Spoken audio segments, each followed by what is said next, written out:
Good afternoon. We're back with more Marvel Champions, and today will be a card review of the Scarlet Witch Wanda Maximoff Hero Pack. Quicksilver I liked in theory, but in testing found him a little bit on the weaker side. We'll see about Scarlet Witch. She has a very similar alter ego power to Quicksilver. Discard 2 cards from hand, draw 2.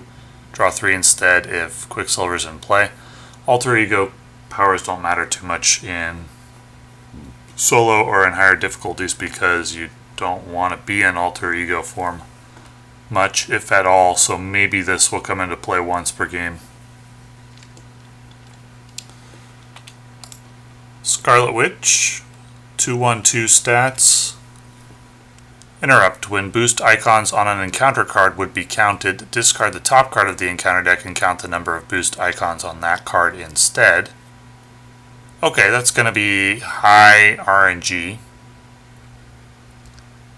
Potential to be, you don't have to exhaust to do it, so that's good. Potential to be very good, potential to do nothing, potential to make things worse, depending on how often you use it and what situation.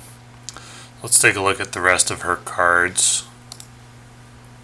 Her ally is Quicksilver. 4 cost, 2 attack, action ready Quicksilver. So this is on the weaker side as far as allies go, especially hero specific allies. Yes, you can double attack with him and around. Double thwart isn't that useful. It's only for 2. You'll mostly want to double attack. So it offers burst, but at the expense of the overall power of the card. I would say the ally version of Scarlet Witch from Quicksilver's Hero Pack was much better than this. This is a little on the weaker side for allies. I probably wouldn't run it if it was an aspect or a basic card. Chaos Magic. 0 cost event. Play a card from your hand ignoring its resource cost. Discard cards from the top of the encounter deck equal to that card's printed resource cost. That is very strong. Very, very strong card. That is probably one of the strongest cards in the game. Chaos Magic. How many of those do you get? Just one? Yeah, that makes sense. Really, really good card. Yes, it gets you closer to an acceleration icon. Acceleration icons aren't really that big of a downside, depending on the scenario. So, this card costing 0, get a free card from hand. Yeah, that's just an incredible card. Hexbolt, 2 cost event. Discard the top 3 cards of the encounter deck for each card discarded this way that has boost icons equal to 0. 2 damage, 1. Remove 2 threat. 2. Draw 1 card. 3+. Place a status card on a character. Interesting. High RNG, but let's look at the potential outcomes. Let's say you got, what's the worst case scenario? 3 of 2 damage or 2 threat, so like 6 total value. That's still just average. The worst case scenario, I think, is just average. And anything higher than that, if you draw a card once or place a status card once, then it's a good card. So overall, this is a good card. Its worst case is simply average, and its high roll is very good. Very strong. 2 very strong cards in a row, Chaos Magic and Hexbolt. They appear kind of, Hexbolt appears kind of RNG-y, but since its low roll is still very strong, I wouldn't say that this card has high RNG. I'd say simply its low roll is average and its high roll is very strong, so it's overall a very good card. You get 4 of those. Great. Molecular Decay. 3 cost, deal 5 damage to an enemy, and discard the top 2 cards of the encounter deck. For each boost icon discarded this way, deal 1 additional damage. So for 5, we really need like 3 boost icons in order to make this just average. And that sometimes will happen, sometimes it won't. Sometimes you'll get more. If you get more, it's good. Overall, I'd say this is average to maybe slightly weak, depending on the scenario, but it will scale up with harder encounter decks. We'll need testing to really determine, but first look, overall, I'd say this is just simply an average damage card. If we compare it to like Swinging Web Kick that just gives 8 damage for 3 costs, we'd probably prefer that on average, though the high roll will certainly be better. So, very strong Hex Bolt, strong Chaos Magic, average Molecular Decay. You'll use it probably when you're trying to finish off a boss or a big enemy or something. Warp Reality, 1 cost. Hero Interrupt. When an encounter card is revealed from the encounter deck, cancel all of its effects and discard it. Discard cards from the top of the encounter deck equal to the number of boost icons on that card. Well, it's strictly worse than Doctor Strange's Treachery card, but this works on any encounter card, and that is the only card like it in the game that I'm aware of. There are other ways to cancel Treacheries. Doctor Strange has one, Spider-Man has one. This is the only one that can really cancel, just straight up cancel a whole encounter card. So you could use this on a particularly nasty enemy, anything really that you want to go away. And the downside is that you have to discard cards from the top of the encounter deck. This is another very strong card. 3 of her cards are very good. One of them's just average. Her ally is a bit average, but so far she's looking pretty strong. Now, what we're really looking for with any hero in solo is defense. Efficient healing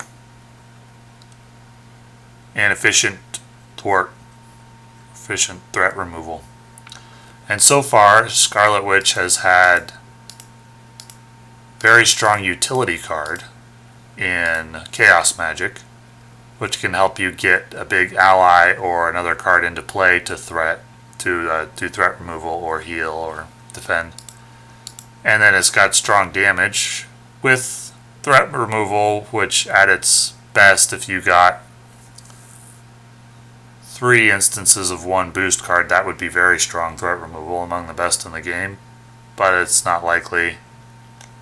So strong threat removal, but not reliably. And then this is just a damage card, so we haven't seen any healing. We haven't seen... Now this is a strong defensive card, but situationally. It's not going to help you to defend against a boss attack or heal, or deal with a nasty side quest or anything like that in the conventional sense, if that card is already on the table. But if it's not on the table and it's about to come out, you can deal with it then. And that's very, very good. How many Warp Realities do you get? Okay, just 1. So her 2 best cards, Warp Reality and Chaos Magic, you only get 1 of. Agatha Harkness, Exhaust Agatha Harkness. Look at the top 3 cards of your deck. Add 1 of those to your hand and place the rest on the bottom of your deck in any order. Can potentially help you to find your 2 best cards, but it is an alter ego action and probably won't get used much and may get thrown away to pay for other things a lot of the time. Magic Shield. 1 cost upgrade. When a friendly character would take any amount of damage, discard Magic Shield. Prevent 3 of that damage. It's not an efficient defensive card. We'd prefer 4. Prevent 4 of that damage. For it to be where we'd like it to be in terms of defense. So it's something, but it's a little bit weak in terms of what you get for the cost. And Scarlet Witch's Crest, a 2 cost upgrade. When boost icons on an encounter card are counted, Exhaust Scarlet Witch's Crest. Increase or decrease the number of boost icons on that card by 1 for this count. So that will combo with Warp Reality. Right? When boost icons are counted, you can decrease it by 1. So combos with Warp Reality, so you discard fewer cards with that. Combos with Molecular Decay, you can add 1 damage. Combos with Hex Bolt, you could move up or down to get the effect that you want. And combos with Chaos Magic. No, it doesn't combo with Chaos Magic. Then you also have Scarlet Witch's ability to re-roll. Well, that's all of her hero cards. Her strongest cards definitely are Chaos Magic and Warp Reality. These 2 cards give her very high upside. However, they are only 2 cards in a 40-card deck. And the other cards that she has, Hex Bolt is good. That's going to be your bread and butter. You have 4 of those. It's good but not exceptional, though occasionally it will be exceptional. Now, actually, I don't think it's ever really going to be exceptional. It could be if you drew 3 cards with it. That would be really strong. If you did 2 threat or 2 damage and drew 2 cards, it's good but not exceptional. So, the really exceptional cards, Warp Reality and Chaos Magic, only 2 of them. So, high variance with this hero, I think. She looks fun to play. And she has a very high upside, but maybe kind of frustrating where you go through some losses on harder difficulties while you wait for her upside to come into play because you simply didn't draw the cards that you needed. Or you did, but the encounter deck wasn't cooperative and you low rolled. And low rolling would be fine on standard or probably even expert difficulties, depending on the quest. But not fine on heroic. Very interesting hero. I think she's a lot stronger than Quicksilver. Potential to be very strong. A tier, maybe S tier, depending, but probably A tier. We'll try her out though. A tier meaning equivalent to like Spider-Woman, Black Widow. And S tier right now of the heroes I've covered would be Ant-Man, Doctor Strange, and Captain America. Let's take a look at the cards that come in the hero pack. Also worth noting, she does have 2 obligation cards, Slipping Sanity. So her power comes with the downside, again with high variability. Okay, the aspect cards. Speed. We've got 2 thwart, 1 attack, 4 health. After he thwarts, ready him. Again, you can use him twice per round, but his overall power level is on the weaker side to compensate, and so I probably won't run this ally. Though Justice is really hurting for allies, generally speaking.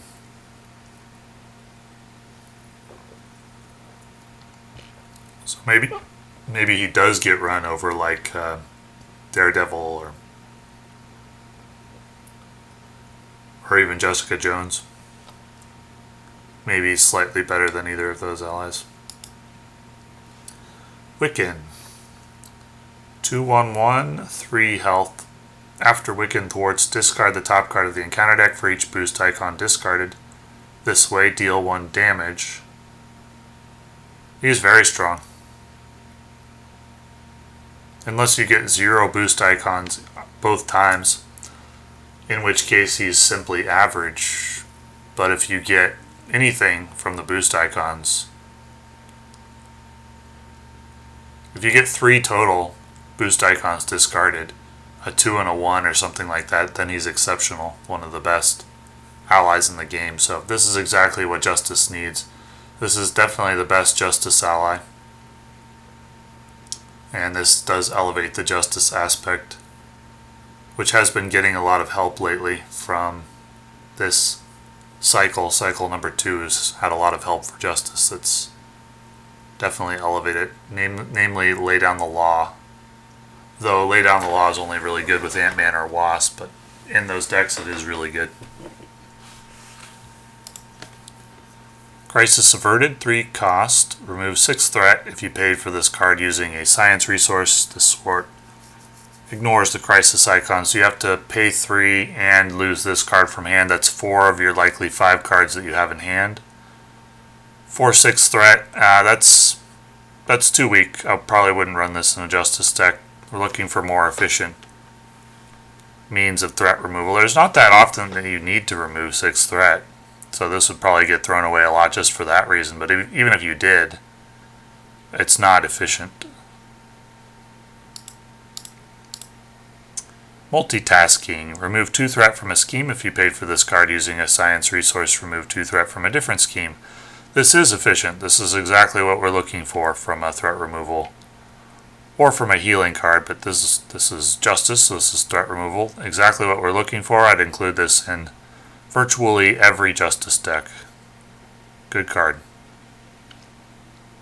So far we've seen 2 good cards for Justice, Wiccan and Multitasking. That'll help out a lot. Particularly with Ant-Man, who really likes Justice because he can take the best advantage of Lay Down the Law. Swift Retribution. Villain schemes deal 4 damage to the villain. That is terrible. Yeah, that is not good. I would not. I can't imagine why I would run this. Maybe future cards will make this make sense. Turn the Tide, 0 cost event. After your hero thwarts and removes all threat from a scheme, deal 3 damage to an enemy. That's a great card. I would include that in every Justice deck. I like that card a lot. Very efficient. The condition isn't too hard to fulfill. Yeah, I like that card. I would include it in Justice for sure. So that's 3 cards in this hero pack that are good for Justice. Power of Justice we've seen before. Heroic Intuition. Order and Chaos we've seen before. It remains very strong. Spiritual Meditation. Play only if your identity has the Mystic trait. Draw 2 cards, choose and discard 1 card from your hand. So it's just a cycle card, but with a net gain of 1 card. It's good. I'd include it if your identity has the Mystic trait. I like it, if you can find room for it. It may get cycled out as stronger cards become available over time, but for now, it's good. I'll include it. The aspect cards and basic cards collectively have been very strong in this hero pack.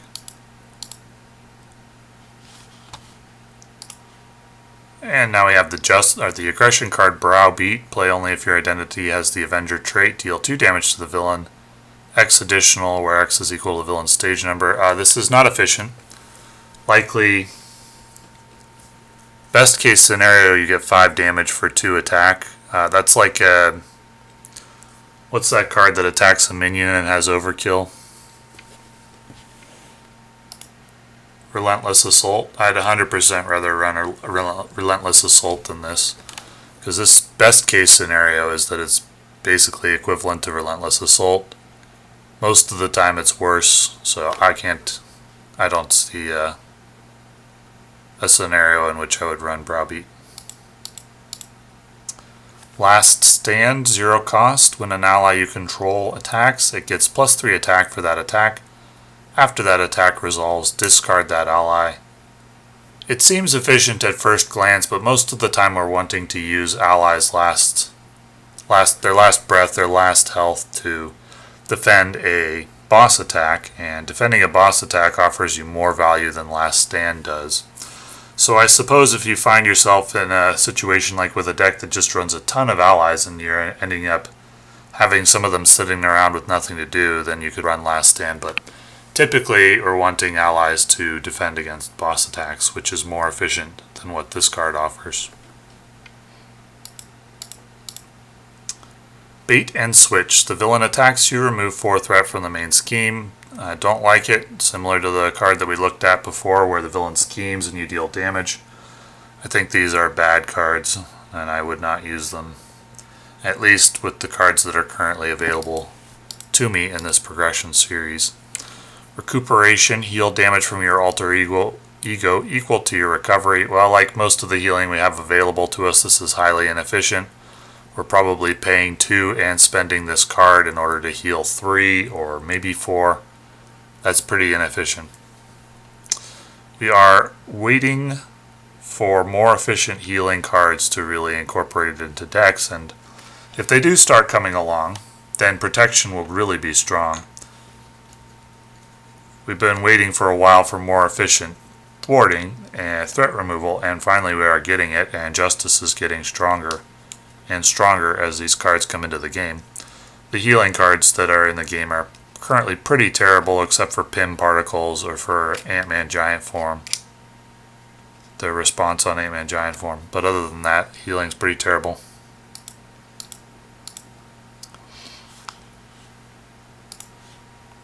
And that's it. So overall, very interesting hero with very, very good Chaos Magic, Warp Reality, pretty good Hexbolt, high upside, and then very strong Justice cards. I actually think that would Scarlet Witch be strong without these really strong Justice cards? I think we'll run Justice. We'll run Justice Scarlet Witch and see how that goes over Leadership. Justice may be elevating itself to better than Leadership. I don't know. We'll need to test it.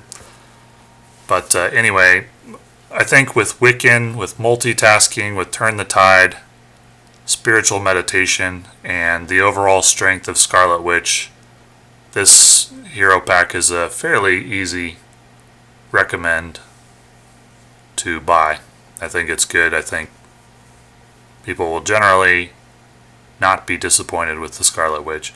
Now, will it elevate our game? Will we be able to defeat heroic quests we haven't been able to defeat before? Reliably, anyway. Currently, I'm working on Rhino Heroic 2, Claw Heroic 1, Ultron Heroic 1, and I haven't tried any of the Rise of the Red Skull bosses on Heroic yet. And by working on, I don't mean that I think it's impossible to beat them on Heroic with the cards that are currently available. Just that I think it's impossible to beat them reliably, like with a win rate higher than 50%.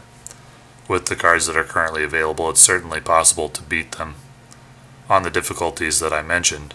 But we await cards that will come into the game or heroes that will allow us to reliably beat those quests in true solo on Heroic. Rhino on Heroic 2, Claw on Heroic 1, Ultron on Heroic 1. And we're not sure about Wrecking Crew or Kang or the Red Skull quest, because I haven't tried them yet. But will Scarlet Witch allow us to tackle those challenges and beat them reliably? We'll see. We'll test her out.